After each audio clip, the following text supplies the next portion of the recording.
Good morning, all of you. So let's start with our daily analysis of the Hindu newspaper dated 28th of March. So on the first page, there's certain news. This news which we are going to discuss, what the title of the news says,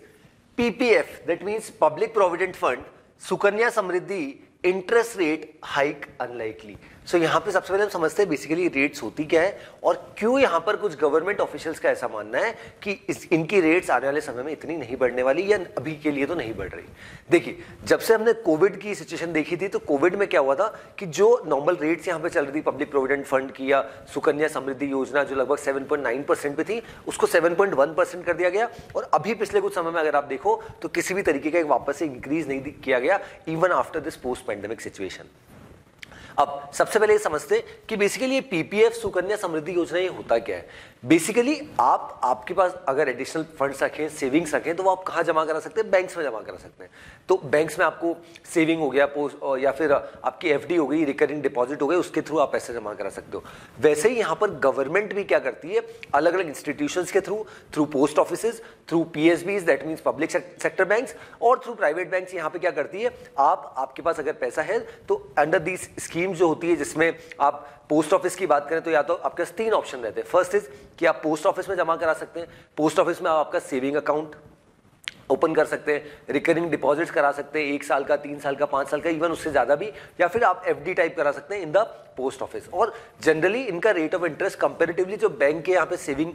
खाते पे जो दिया जाता है उससे comparatively ज्यादा रहता है। सेकंड तरीका हो सकता है कि आप सेविंग सर्टिफिकेट्स में जमा करा सकते हो, जैसे जो हमारे नेशनल सेविंग सर्टिफिकेट्स होते हैं उसमें आप जमा करा सकते हो, तो उस तरीके से भी पैसा आपके द्वारा जमा कराया जा सकता है। और तीसरा तरीका यह है कि आप सोशल सिक्योरिटी बेनिफिट में, जिस तरीके से सुकन्या समृद्धि योजना जो हमारे देश की जो बच्चियां हैं उनके लिए है कि आफ्टर मैरिज उनके लिए जो उनके जो फादर है उनके लिए कहीं ना कहीं कॉर्पस बना रहे हैं, उन बच्चियों के फ्यूचर के लिए सुकन्या समृद्धि योजना होता है। Then public provident fund we are already aware क्या होता है, एक कॉर्पस जो होता है सैलरी का कुछ पार्ट उसमें डाला जाता है। सो ये लगभग 13 से 14 स्कीम्स आती है जिनको स्मॉल सेविंग स्कीम्स बोला जाता है। जैसा मैंने आपको बताया, पहला पोस्ट ऑफिस में आ गया, पोस्ट ऑफिस में जो डिपॉजिट्स आप करा रहे हैं, दूसरा जो आपको सर्टिफिकेट्स मिल रहे हैं सेविंग सर्टिफिकेट्स, और तीसरा सोशल सिक्योरिटी बेनिफिट। तो इन स्कीम्स में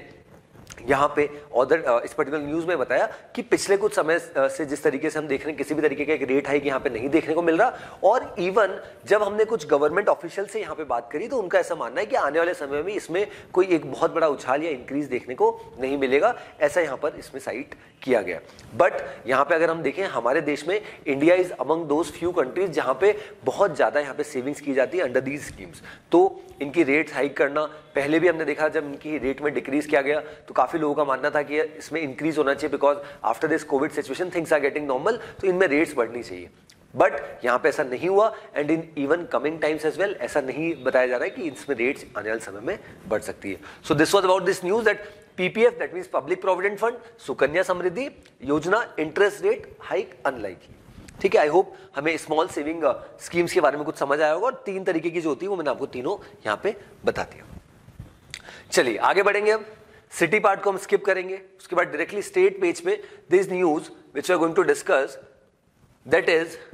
हालांकि इसके बारे में थोड़ा सा हमने पहले भी डिस्कस किया है। What the title of the news says, doctors take out rally in Jaipur as deadlock over bill continue. So यहाँ पे राजस्थान हमारे देश का पहला ऐसा राज्य बना है जिसने अपने राज्य में, अपने स्टेट में राइट टू हेल्थ बिल यहाँ पे पास किया, जो उसकी स्टेट लेजिस्लेटिव असेंबली है वहां पे पास हो गया। अब जैसे ये बिल पास हुआ उसके बाद हमने देखा कि जो स्पेशली प्राइवेट हॉस्पिटल्स है, प्राइवेट हॉस्पिटल के जो डॉक्टर्स है वो बहुत ज्यादा यहाँ पे प्रोटेस्ट कर रहे हैं। ये बिल बेसिकली बोलता क्या है,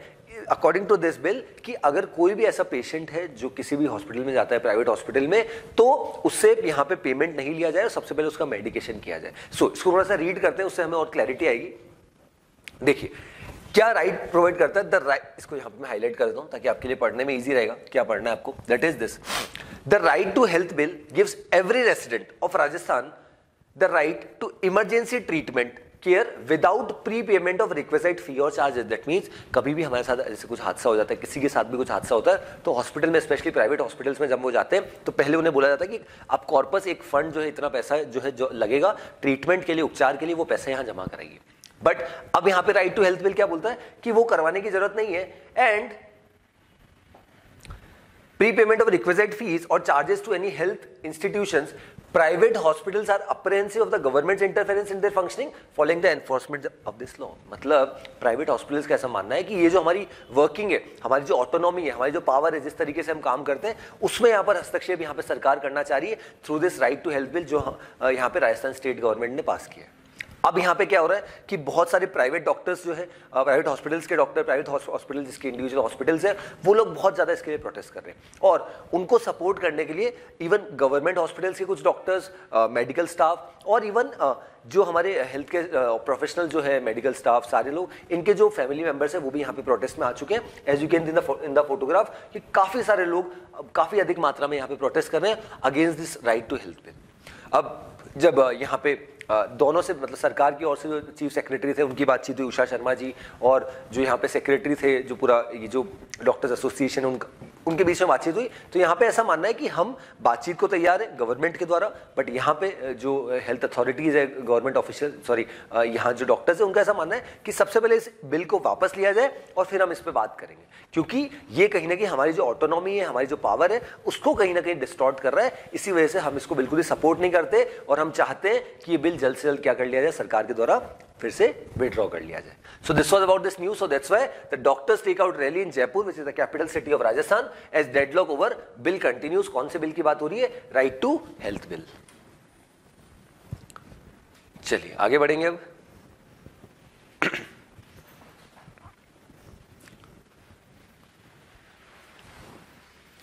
Okay. So today we'll be discussing 3 editorials and 1 opinion.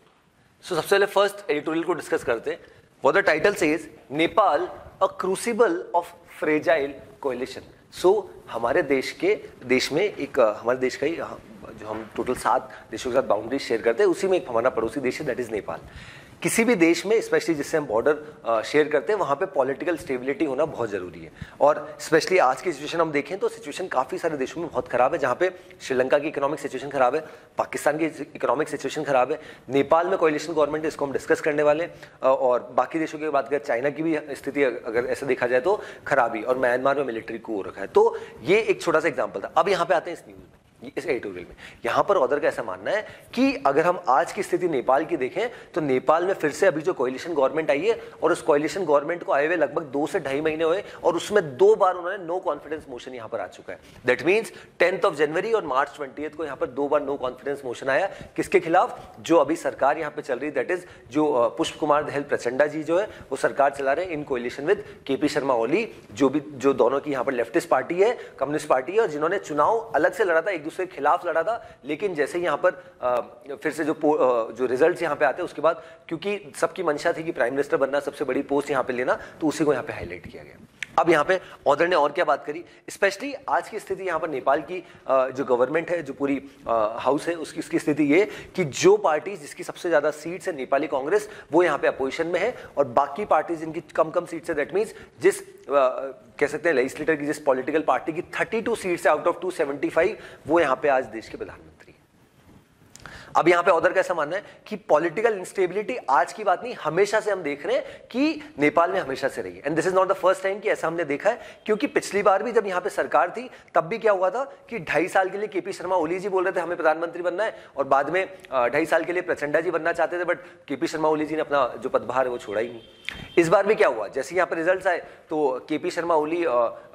के खिलाफ तो उन्होंने चुनाव लड़ा था, बट अल्टीमेटली उन्होंने कोएलिशन उन्हीं के साथ कर लिया, क्योंकि केपी शर्मा ओली जी को पता था कि मेरे लिए बहुत मुश्किल होने वाली है, क्योंकि मैं पावर में नहीं आ सकता, तो उन्होंने बोला 2.5 साल आप रह लीजिए प्रधानमंत्री, 2.5 साल मैं रह लूंगा। क्या ऐसे किसी देश की सरकार चलती है? बट आज की स्थिति ये हो रही है कि केपी शर्मा ओली जो एक बहुत मंजे हुए यहाँ पर पॉलिटिशियन है, उन्होंने क्या किया, उन्होंने जो अच्छे पोर्टफोलियोज है, फाइनेंस हो गया, होम हो गया, डिफेंस हो गया, ये सारे पोर्टफोलियोज अपने पास रख लिए।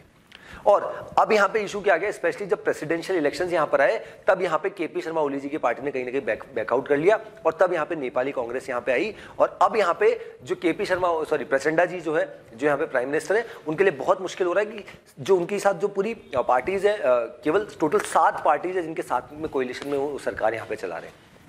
तो ऐसे में सातों पॉलिटिकल पार्टीज के जो लोग हैं उनको कैसे साथ में रखना और इवन जो डेवलपमेंट के लिए यहाँ पर नेपाल के लिए काम करना, वो that is going to be quite challenging for Nepal, especially with respect to the current situation. यहाँ पे ऑदर ने जो अभी जो प्रेसिडेंशियल इलेक्शंस यहाँ पे जो है उसको भी हाईलाइट किया कि even in the presidential elections as well बहुत मुश्किल यहाँ पर आ रही है। जिस तरीके से यहाँ पर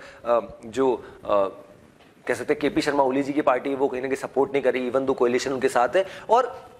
इसी वजह से नेपाली कांग्रेस के साथ भी वो जाना चाह रहे हैं। रीजन बीइंग कि उन्हें पता है कि नेपाली कांग्रेस के साथ उन्होंने स्टार्टिंग में जब चुनाव लड़ा था तो उनके साथ में ही लड़ा था, बट क्योंकि यहाँ पर सबके अपने अपने एस्पिरेशंस है, जो शेर बहादुर देउबा जो नेपाली कांग्रेस के लीडर है उनके साथ कोalition उनका नहीं हो पाया, बट अब फाइनली वापस कोशिश कर रहे हैं कि उस कोalition को वापस से रिवाइव कर सके और अपनी प्राइम मिनिस्टर की जो पोस्ट है उसको वापस से बचाया जा सके। अब यहाँ पे कुछ डेटा भी शेयर किया गया। वो डेटा क्या बोलता है कि अगर ऑन एन एवरेज हम देखें तो नेपाल की पॉलिटिक्स ऐसी रही है कि कोalition गवर्नमेंट तो हमेशा से रही है और स्टेबिलिटी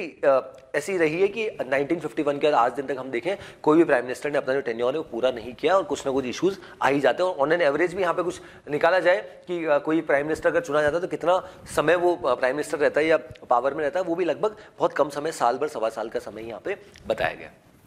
अब नेपाल हमारे लिए इंपॉर्टेंट क्यों रहता है? नेपाल की अगर मैं बात करता हूँ तो चाइना हमेशा से चाहता है कि वहां पे कम्युनिस्ट गवर्नमेंट रहे। रीजन बीइंग अभी जो गवर्नमेंट है वो कम्युनिस्ट गवर्नमेंट ही है। पुष्प कुमार दहल प्रचंडा जी की पार्टी वो भी एक कम्युनिस्ट पार्टी है और साथ में केपी शर्मा ओली जी की पार्टी जो है वो भी एक कम्युनिस्ट पार्टी, और चाइना जो है वो भी एक कम्युनिस्ट गवर्नमेंट है, हमें ऑलरेडी पता है। तो ऐसे में यहाँ पर चाइना भी हमेशा ये चाहता है कि यहाँ पर कम्युनिस्ट सरकार है ताकि उनका होल्ड रहे, उनका दबदबा रहे। ऐसे में यहाँ पर इंडिया के लिए, यूएस के लिए ये बहुत चैलेंजिंग है कि कैसे इस चीज़ को कैटर करें। इसी वजह से हमने इसी मंथ में मार्च में देखा था, सेकेंड वीक में हमारे देश के जो फॉरेन सेक्रेटरी है मिस्टर विनय मोहन क्वात्रा जी, उन्होंने नेपाल विजिट किया था और नेपाल के साथ हमारे जो रिलेशंस है उनको फिर से रिवाइव करना और बेटर करना, ये this is the need of the hour. Because जब नेपाल के फॉर्मर प्राइम मिनिस्टर, इसके पहले जो प्राइम मिनिस्टर थे शेर बहादुर देउबा नेपाली कांग्रेस के, वो जब थे तब उनसे हमारे बहुत से रिलेशन थे और जब भारत भी आए थे। बट केपी शर्मा ओली उसके पहले जब प्राइम मिनिस्टर थे तो उन्होंने ही उत्तराखंड में भारत और नेपाल के बीच में जो छोटा सा डिस्प्यूट है 3 एरियाज का, लिपू लेक, काला पानी और लिम्पियाधुरा,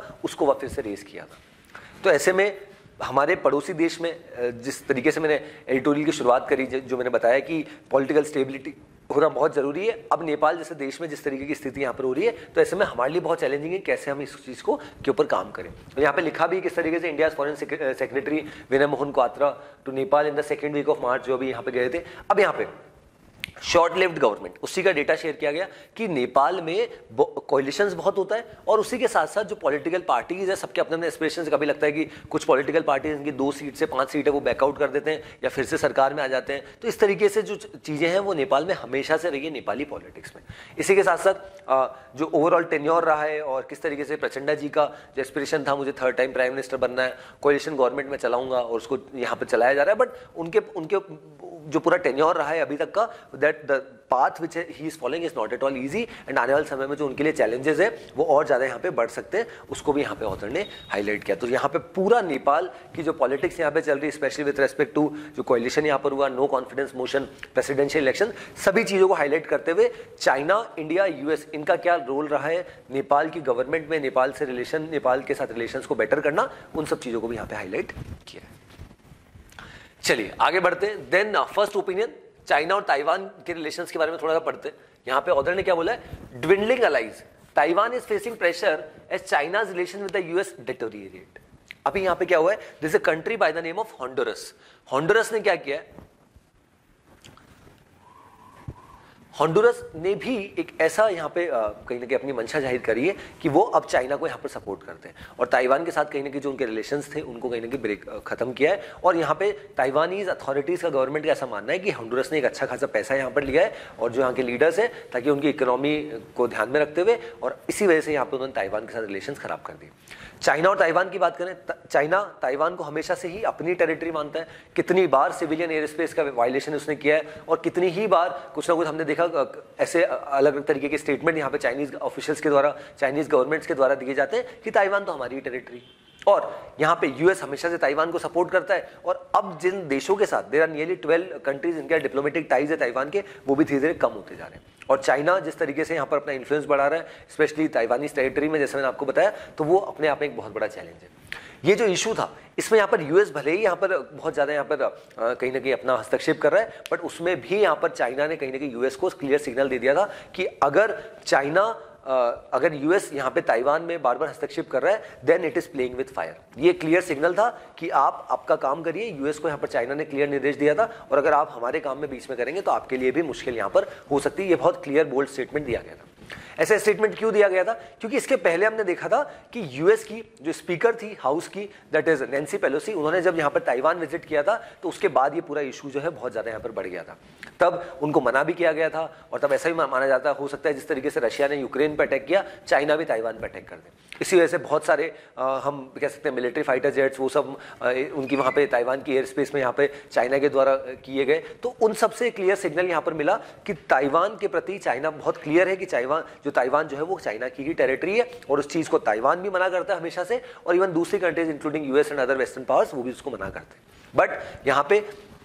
आज की सिचुएशन जिस तरीके से चाइना के साथ और सारे देश जुड़ते जा रहे हैं बिकॉज ऑफ फंडिंग और बिकॉज ऑफ डेट ट्रैप, जो भी सिचुएशन है, और ऐसे में यहाँ पर इन देशों के लिए दैट मीन्स ताइवान और हांगकांग, ये सब जो देश है कहीं ना कहीं चाइना के जो इन्फ्लुएंस में बहुत ज्यादा आ चुके हैं, और इनके लिए बहुत मुश्किल हो रहा है कि कैसे चाइना का जो रैपिड इन्फ्लुएंस इनके देश में यहाँ पर बढ़ रहा है या इनके गवर्नमेंट में हस्तक्षेप बढ़ रहा है, उसको कैसे रोका जाए। इसी वजह से यहाँ पे Taiwan is facing pressure as China's relation with the US deteriorate. ये तो हमें पता ही कि चाइना और यूएस के आज रिलेशंस किस तरीके से हो रखे हैं, specially after this Russia Ukraine war. ये एक बहुत क्लियर सिग्नल है कि जिस तरीके से रशिया को यूनानिमसली यहाँ पर चाइना ने सपोर्ट किया है, और रशिया को यहाँ पर जिस तरीके से चाइना ने सपोर्ट किया है, और यूएस जिस तरीके से यहाँ पर यूक्रेन को सपोर्ट कर रहा है, वो भी एक क्लियर सिग्नल है कि किस तरीके से यूएस के बीच में और चाइना के बीच में रिलेशन है बहुत ज्यादा यहाँ पर खराब होते जा रहे हैं। चलिए आगे बढ़ेंगे।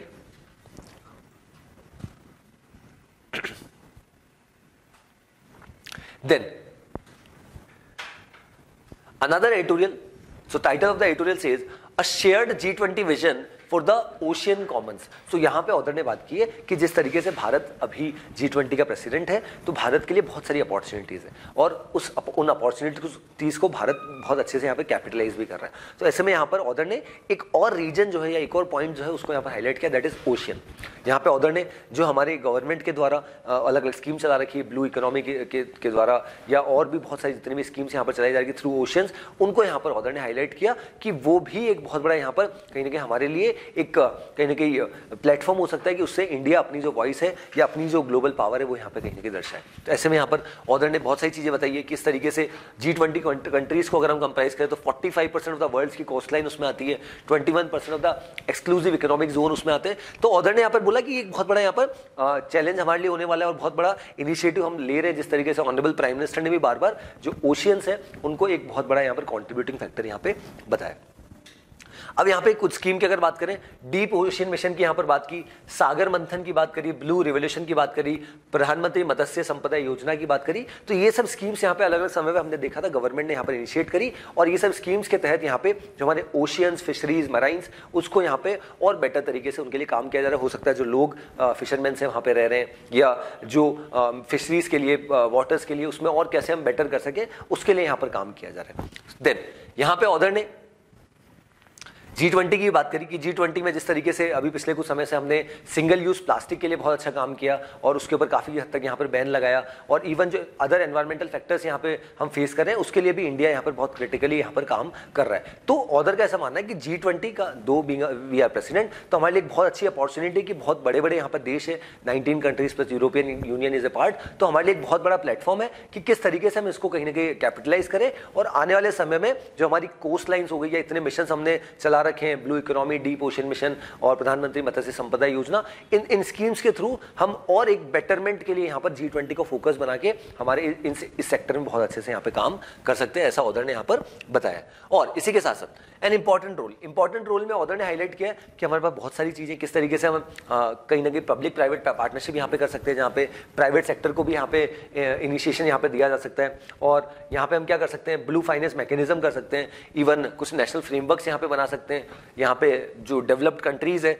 वो एक बहुत अच्छा कमिटमेंट यहाँ पे कर सकती है डेवलपिंग कंट्रीज को, वो भी ऑथर ने सजेशन दिया। तो अल्टीमेटली द ऑथर का इस पर्टिकुलर एडिटोरियल में यहाँ पर फोकस ये है कि हमें यहाँ पर क्या करना चाहिए कि G20 एक अच्छा प्लेटफॉर्म है, उसमें बहुत सारे मुद्दों पे यहाँ पर चर्चा होनी है। तो ऐसे में जो ओशियन रिलेटेड जो इश्यूज हैं उसको भी यहाँ पर केटर किया जाए और उससे हमारा ये जो एक सेक्टर है जिसको काफी बार नेग्लेक्ट किया जाता है उस पर हमारा फोकस यहाँ पे बना रहे। और हमारे फोकस से क्या होगा कि वर्ल्ड का भी फोकस इस पे जाएगा, reason being we are the currently the G20 president. चलिए नेक्स्ट पे आते हैं।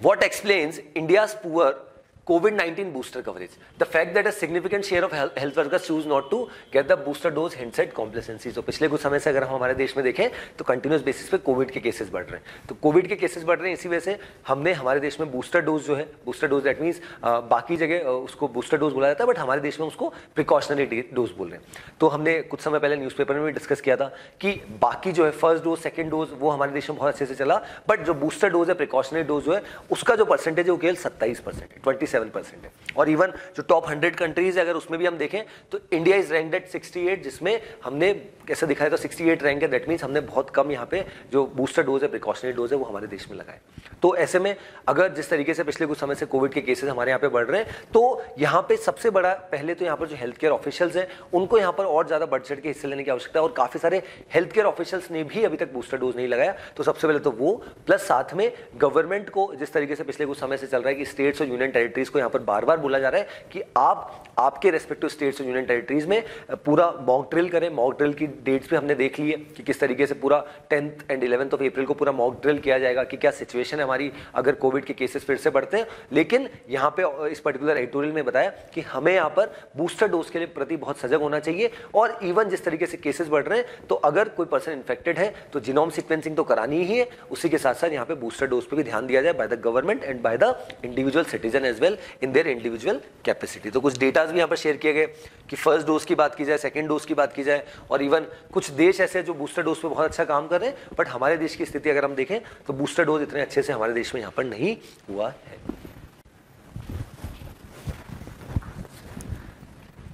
चलिए नेक्स्ट पे आते हैं। नेक्स्ट हम एक्सप्लेन पढ़ेंगे। एक्सप्लेन बेसिकली जो भी राहुल गांधी जो फॉर्मर प्रेसिडेंट रहे कांग्रेस पार्टी के और जो लोकसभा के मेंबर थे डिस्क्वालीफाई हो गए recently from the this Lok Sabha, तो उसके बारे में डिस्कस करते हैं। So what this title says the disqualification कनंट्रम। Disqualification का मतलब बेसिकली यहाँ पर पूरे एक्सप्लेन की अगर बात करें, हमने पहले भी हमारे न्यूज़पेपर एनालिसिस में इसके बारे में थोड़ा थोड़ा डिस्कशन किया है। बेसिकली हुआ क्या है कि एक जगह है दैट इज 2019 के जब लोकसभा इलेक्शन चल रहे थे तो कर्नाटका में एक जगह जब रैली के दौरान यहाँ पे जो राहुल गांधी जी के द्वारा कुछ स्टेटमेंट दे दिए गए थे अगेंस्ट मोदी कम्युनिटी कि ऐसा क्यों देखने को मिलता है कि जितने भी हमारे देश में चोर है उनका सरनेम मोदी ही क्यों है। तो उन्होंने कहीं ना कहीं हिंट जो था उनका डायरेक्टली हिंट यहाँ पे अगर हम देखें तो कहीं ना कहीं नीरव मोदी और ललित मोदी इनके ऊपर था, और कहीं ना कहीं अगर हम देखें इनडायरेक्टली यहाँ पर नरेंद्र मोदी जी के ऊपर भी हिंट था। फिर जैसे ही हुआ उसके बाद हमने देखा कि मोदी कम्युनिटी के लोग काफ़ी आहत हुए, जो ओबीसी कम्युनिटी है। उसके बाद गुजरात से ही सूरत से एक एमएलए आते हैं जो मोदी कम्युनिटी के, उन्होंने एक केस यहाँ पर फाइल कर दिया अगेंस्ट जो कि केस था क्रिमिनल डिफेमेशन का। डिफेमेशन का मतलब होता है मानहानि का केस। तो मानहानि दो तरीके से हो सकती है, सिविल और क्रिमिनल। तो यहाँ पे क्रिमिनल डिफेमेशन का केस यहाँ पे सूरत के डिस्ट्रिक्ट कोर्ट में लगाया गया। राहुल गांधी जी को बार बार मौका दिया गया कि आप माफी मांग लीजिए, इस केस को खत्म कर देंगे, बट उनके द्वारा माफी नहीं मांगी गई। और अल्टीमेटली फिर क्या हुआ कि अभी हमने मार्च 23 को देखा कि सूरत की सेशन कोर्ट ने 2 साल की सजा यहाँ पर राहुल गांधी जी को दे दी। अब हमारे देश में एक कानून होता है जिसको बोलते हैं रिप्रेजेंटेशन ऑफ पीपल्स एक्ट 1951। उसके अंतर्गत सेक्शन 3 क्लॉज 3 क्या बोलता है, सॉरी सेक्शन 8 क्लॉज 3 उसका क्या बोलता है, 8 क्लॉज 3 वो ये बोलता है of representation of people's act 1951 कि अगर कोई भी मेंबर ऑफ पार्लियामेंट 2 साल या उससे ज्यादा के लिए अगर उसको सजा हो जाती है तो उसको डिस्क्वालीफाई किया जा सकता है as a member of parliament. तो जैसे ही हुआ उसके नेक्स्ट डे हमने देखा मार्च 24 को लोकसभा सेक्रेटरीट जो है हमारा सचिवालय, वहां से एक पत्र आता है और वो पत्र में ये बोलता है कि Rahul Gandhi ji is no longer a member of parliament और उनको पार्लियामेंट लोकसभा का मेंबर अब नहीं चुना, मतलब वो उनके पद से उनको हटना पड़ेगा। तो जैसे ही हुआ उसके बाद सब जगह हम देख रहे हैं बहुत कॉन्ट्रोवर्सी हो रही है, लोग ऐसा बोल रहे हैं, कांग्रेस पार्टी के लोगों का ऐसा मानना है कि जिस तरीके से राहुल गांधी जी बहुत वोकली यहाँ पर अडानी मुद्दे पर यहाँ पर सरकार को घेर रहे थे, इसी वजह से उनकी आवाज को दबाने के लिए पूरा किया गया। अब यहाँ पे हम इसका लीगल एस्पेक्ट भी समझेंगे और बेसिकली यहाँ पर कांग्रेस पार्टी अब आगे क्या कर सकती है उसके बारे में समझेंगे। बेसिकली जो पूरा मुद्दा है वो मैंने आपको बता दिया कि बेसिकली अब उनको हो सकता है अगर ये इंप्लीमेंट हो जाता है तो 8 साल तक वो मेंबर ऑफ पार्लियामेंट या लोकसभा का चुनाव नहीं लड़ सकते। दैट मीन्स नेक्स्ट ईयर जो लोकसभा का इलेक्शन होना है 2024 का भी, और इवन उसके 5 साल बाद, क्योंकि लोकसभा का इलेक्शन जो हर 5-5 साल में होता है, 2029 का भी इलेक्शन नहीं लड़ पाएंगे अगर वो 8 साल के लिए डिस्क्वालीफाई हो गए। अब पास प्रोटेक्शन की अगर बात करें, एक बहुत फेमस कानून है लिली थॉमस का वर्सेस यूनियन ऑफ इंडिया। वो क्या बोलता है कि बेसिकली हुआ क्या था कि उस समय 2013 में एक सेक्शन था, that is section 8 clause 4 of representation of people act. वो क्या बोलता था, अगर कोई मेंबर ऑफ पार्लियामेंट को 2 साल या उससे ज्यादा के लिए अगर किसी को डिस्क्वालीफाई कर दिया तो उसको 3 महीने का समय यहां पर दिया जाता है। वो 3 महीने तक वहां पे मेंबर ऑफ पार्लियामेंट रह सकता है और जो भी अपील वगैरह दायर कर सकता है। बट ऐसा बताया जाता है थ्रू सर्टेन सोर्सेज कि 2013 में 10 साल पहले की अगर बात करें, जब मनमोहन सिंह जी हमारे देश के प्रधानमंत्री थे, तब सरकार लालू प्रसाद यादव जी को बचाने के लिए ये यहां पर लाना चाहते थे, सेक्शन 8 क्लॉज 4 को यहां पर इंप्लीमेंट करना चाहते थे। बट हुआ क्या, उस समय की सुप्रीम कोर्ट ने उसको यहां पर मना कर दिया कि ये गलत है और अगर कोई मेंबर ऑफ पार्लियामेंट डिस्क्वालीफाई हो जाता है तो डिस्क्वालीफाइड, उसको 3 महीने का समय नहीं दिया जा सकता। तब उस समय की जो गवर्नमेंट थी मनमोहन सिंह जी के द्वारा, उन्होंने इसके लिए शुरुआत करी थी, एक ऑर्डिनेंस लाने वाले थे। उस ऑर्डिनेंस के तहत 3 महीने का समय दिया जा सकता था एक मेंबर ऑफ पार्लियामेंट को अगर वो डिस्क्वालीफाइड हो गए। मतलब अगर इसको डिस्क्वालीफाई कर भी दिया गया तो भी section 8 clause 4 of representation of people act ये बोलता है 1951 कि आप 3 महीने तक फिर भी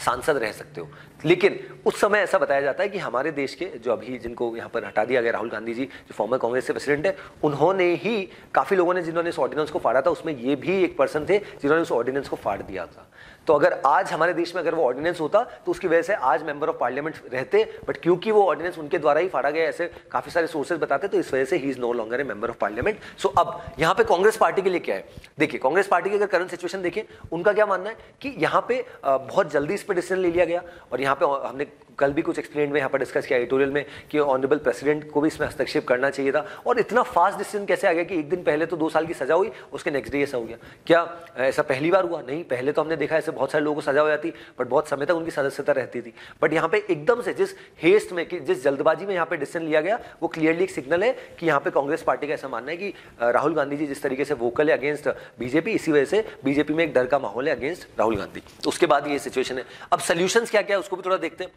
फर्स्ट सोल्यूशन की बात करें कि सेक्रेटरीट जो है सचिवालय, जिसने उनको मना किया, जहां से एक पत्र आया लोकसभा का,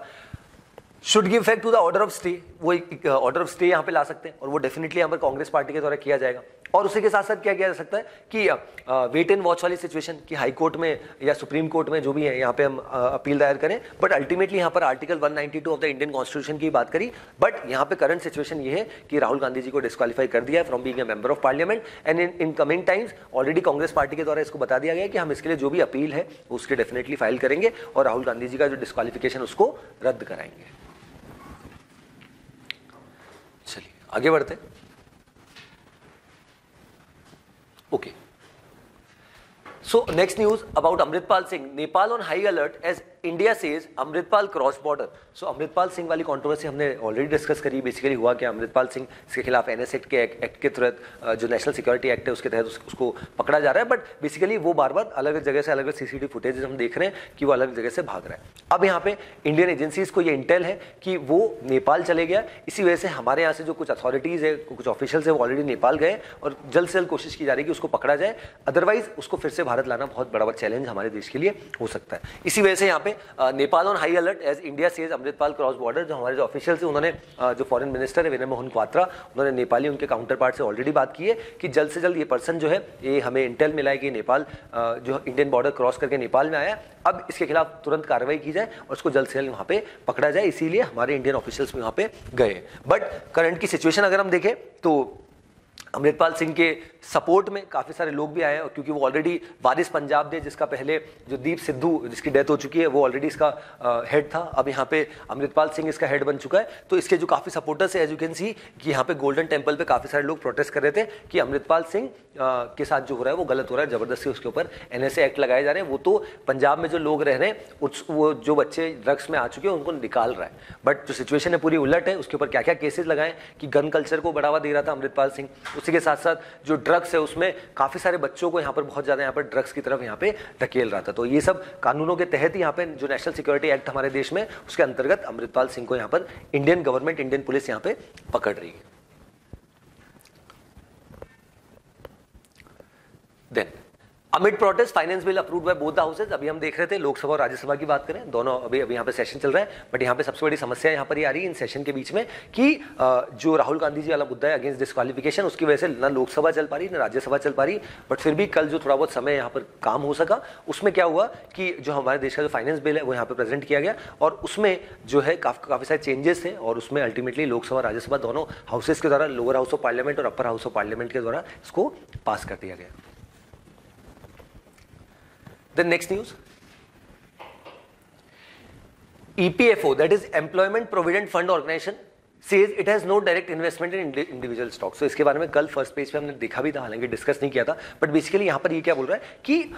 अभी क्योंकि अडानी हिंडनबर्ग की कंट्रोवर्सी हुई, उसके बाद काफ़ी सारी कंपनीज के ऊपर ऐसा आया कि काफ़ी सारे इंस्टीट्यूशंस के बारे में ऐसा आया कि उन लोगों ने क्या किया, उन इंस्टीट्यूशंस के द्वारा अडानी के जो स्टॉक्स है वो परचेज किए गए। वैसे ही यहाँ पे थ्रू एक्सचेंज ट्रेडेड फंड यहाँ पे अडानी एंटरप्राइजेस में इन्वेस्ट करने के लिए यहाँ पे जो LIC हो गया और यहाँ जो EPFO है, जो लोगों का जो कॉर्पस होता है हर महीने जो उनकी सैलरी का कुछ पार्ट प्रोविडेंट फंड में डाला जाता है, वो जो कॉर्पस कलेक्ट किया जाता है उसको अडानी के स्टॉक्स में इन्वेस्ट किया। इसी वजह से इसी का फर्दर इलेबोरेशन यहाँ पे दे रखा है कि जो कांग्रेस के फॉर्मर प्रेसिडेंट थे और अब he is no longer a member of parliament, तो उन्होंने क्वेश्चन किया that Rahul question EPFO funds in Adani group, that means employ provident fund organisation जो पैसा लोगों से कलेक्ट करता है और अल्टीमेटली उसको अलग जगह इन्वेस्ट करता है, उनका बहुत अधिक मात्रा में पैसा कहाँ पे इन्वेस्ट हो रखा है, that is in Adani group, जो अपने आप में एक गलत सिचुएशन है according to Congress party and according to Rahul Gandhi, कि अगर इस कंपनी को कुछ हो जाता है तो ये इन पैसों का यहाँ पर क्या होगा, क्योंकि लोगों के लाखों करोड़ों रुपए यहाँ पे जमा है, गवर्नमेंट एम्प्लॉय के as well as private employees के।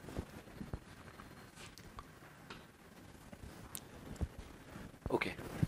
Then this is also about covid, इसके बारे में हमने ऑलरेडी डिस्कस किया है एक्सप्लेन में। Centre ask states to be on alert as Covid numbers की प्राइसिंग। सो हमारे देश में अगर देखें पिछले कुछ समय से कोविड के केसेस फिर से बढ़ने लगे, कुछ स्टेट्स के बारे में यहाँ पे बताया भी गया, हमने पहले भी देखा महाराष्ट्र, केरला, दिल्ली, कर्नाटका, इन स्टेट्स में यहाँ पर कंटिन्यूस बेसिस पे थोड़े थोड़े केसेस बढ़ रहे हैं। तो ऐसे में यहाँ पर सेंटर की जो हेल्थ मिनिस्ट्री है उन्होंने यहाँ पर डायरेक्ट किया सभी स्टेट गवर्नमेंट्स को कि आप आपके यहाँ की जो सिचुएशन है उसका जायजा लीजिए और जो जीनोम सीक्वेंसिंग हो गया जिससे ये डिटेक्ट हो सकता है कि कौन सा यहाँ पर वेरिएंट है, उसी के साथ साथ जो वैक्सीनेशन है उन सब पे जोर दिया जाए। उसी के साथ साथ जो आपके यहाँ पे मेडिकल सिचुएशन है in terms of oxygen supplies, in terms of beds, उन सब चीज़ों का भी ध्यान रखा जाए ताकि अगर आने वाले समय में हमारे देश में फिर से कोविड के केसेस बढ़ते हैं तो उसके लिए हम काम कर सकें और उसके लिए ऑलरेडी हमारी जो ऑपरेशनल प्रिपेयर्डनेस है उसके तहत हम कोई भी खराब सिचुएशन है उसके लिए ऑलरेडी यहाँ पर तैयार हैं। इसी वजह से सेंटर ने, दैट इज सेंट्रल गवर्नमेंट ने यहाँ पर स्टेट्स को बोला है कि आप ऑलरेडी अलर्ट पे रहिए बिकॉज कोविड नंबर्स पिछले कुछ समय से फिर से इंक्रीज होना स्टार्ट हो गए।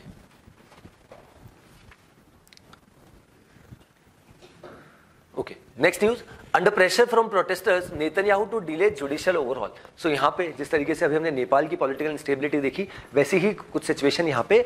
इजराइल में भी है। इजराइल में एक नए प्राइम मिनिस्टर यहाँ पे बने जो 6th टर्म यहाँ पे उनका सर्व कर रहे हैं, दैट इज बेंजामिन नेतन्याहू। अभी की उनकी जो गवर्नमेंट है वो कोएलिशन गवर्नमेंट है और इस बार सबसे बड़ी प्रॉब्लम ये है कि उनकी जो गवर्नमेंट है उसमें बहुत एक्सट्रीम राइटिस्ट ग्रुप के जो लोग हैं, कोएलिशन है, वैसी पॉलिटिकल पार्टीज है। तो वो बहुत सारे चेंजेस कर रहे थे उस जैसे ही जब से वो प्रधानमंत्री बने उनके देश में कंटिन्यूस बेसिस पे बहुत ज्यादा प्रोटेस्ट हमें देखने को मिल रहा है और वही प्रोटेस्ट आप देख सकते हैं किस तरीके से यहाँ पे फैसिस्ट गवर्नमेंट इस तरीके के यहाँ पर स्लोगन्स यहाँ पे रेज किए जा रहे हैं, प्लकार्ड्स रेज किए जा रहे हैं अगेंस्ट बेंजामिन नेतन्याहू। तो अब यहाँ पे जो recently judicial overhaul, judicial changes यहाँ पे वो जुडिशरी में करना चाह रहे थे उसको यहाँ पर कहीं ना कहीं बेंजामिन नेतन्याहू ने थोड़ा सा रोक लगा दिया। रीजन बीइंग कि लोगों का जो कंटिन्यूस प्रोटेस्ट है अगेंस्ट बेंजामिन नेतन्याहू वो बहुत ज्यादा यहाँ पर बढ़ता जा रहा है। Okay, so herein I conclude with today's session. I hope the session was insightful. So that's all.